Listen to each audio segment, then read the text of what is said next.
Welcome to the Get Fit Guys, quick and dirty tips to slim down and shape up.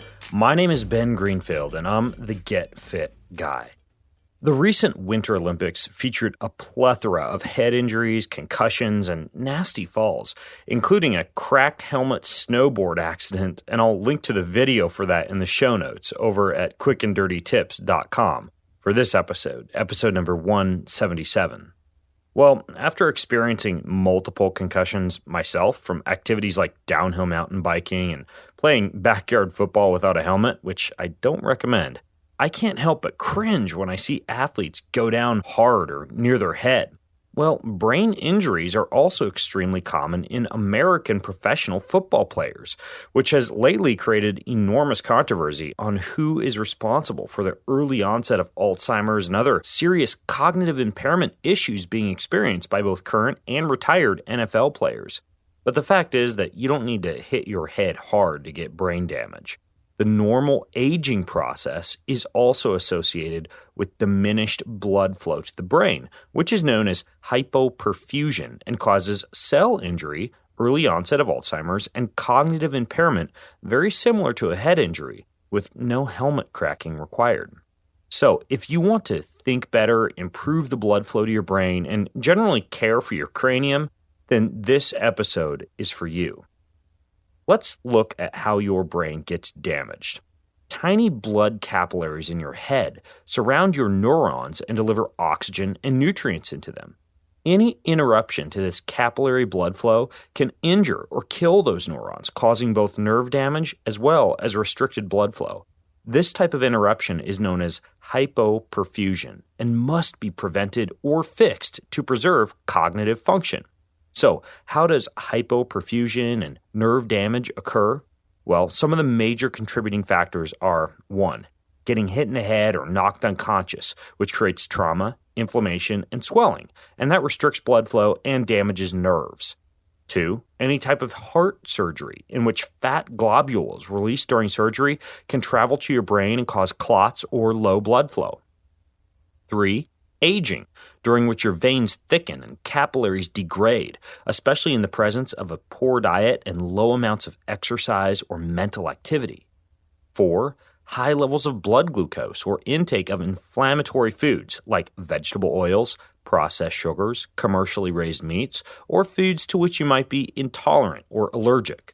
Well, for more details on the mechanisms behind how each of these issues can affect your brain, I'd recommend reading the excellent article from the Life Extension Foundation, which I'll link to in the show notes over at quickanddirtytips.com. So, how can you increase blood flow to your head, reverse brain damage, and halt that type of cognitive decline that occurs with aging? Well, I've got 3 quick and dirty tips for you to reverse brain aging and get smarter. Tip number 1 is to take nutrients that support your brain.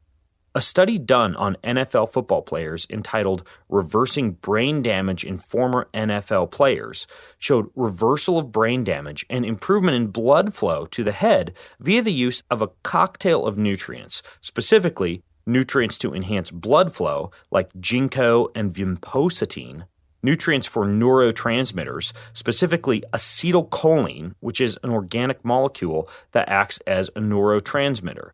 And that was delivered via 2 different components, acetyl L-carnitine and huperzine A. I know these are big names, but I'll be sure and link to all of this stuff in the show notes at quickanddirtytips.com.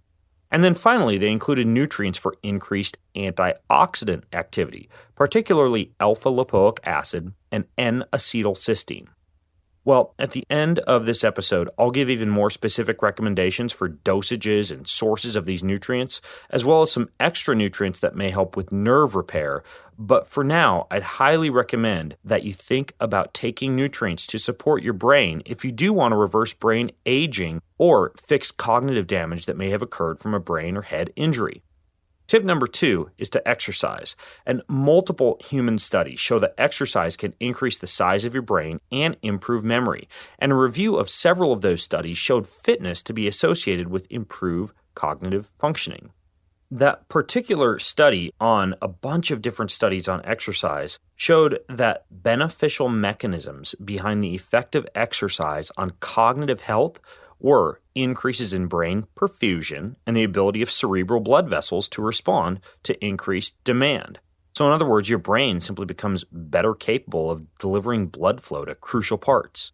Tip number 3 is to play brain games. And there's continuing research that brain games and brain aerobic exercises like Sudoku can help to age-proof your brain and slow the onset of aging symptoms.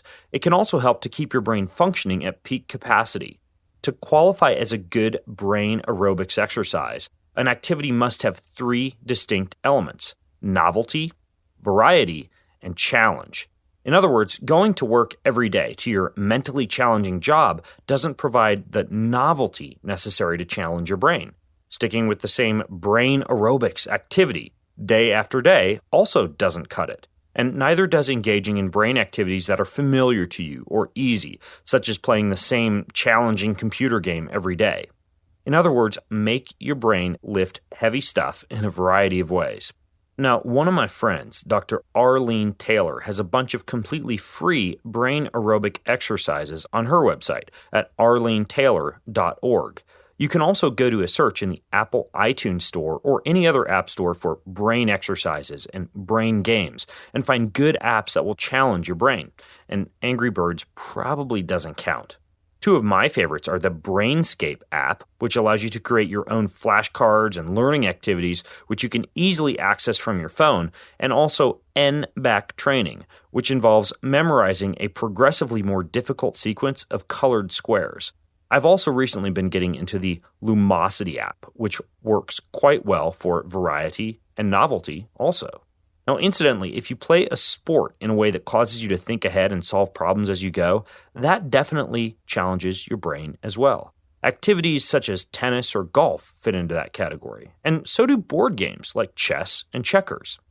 Well, if you want more resources and targeted recommendations for your brain, you may want to listen in to a recent BenGreenfieldFitness.com podcast episode in which I discussed in detail how to heal head injuries fast. And in that particular episode, which I'll link to in the show notes over at quickanddirtytips.com, some of the nutrient fixes that I recommend for addressing blood flow issues to the brain and nerve damage from concussions or head injuries included things like curcumin, alpha-lipoic acid, resveratrol, acetyl L-carnitine, huperzine A, vinpocetine, and ginkgo extract. I'll put in the show notes for this episode over at quickanddirtytips.com exact dosages and more details on each of these different supplements. I'll also include some resources to the type of things that you may also want to include to heal the nerve damage that often accompanies head injuries. Now, I know this can be a complex topic, so I'd encourage you to go over to facebook.com/getfitguy if you have questions about fixing head damage or improving cognitive function. And until next time, I'm the Get Fit Guy asking you, what are you waiting for? Go get fit.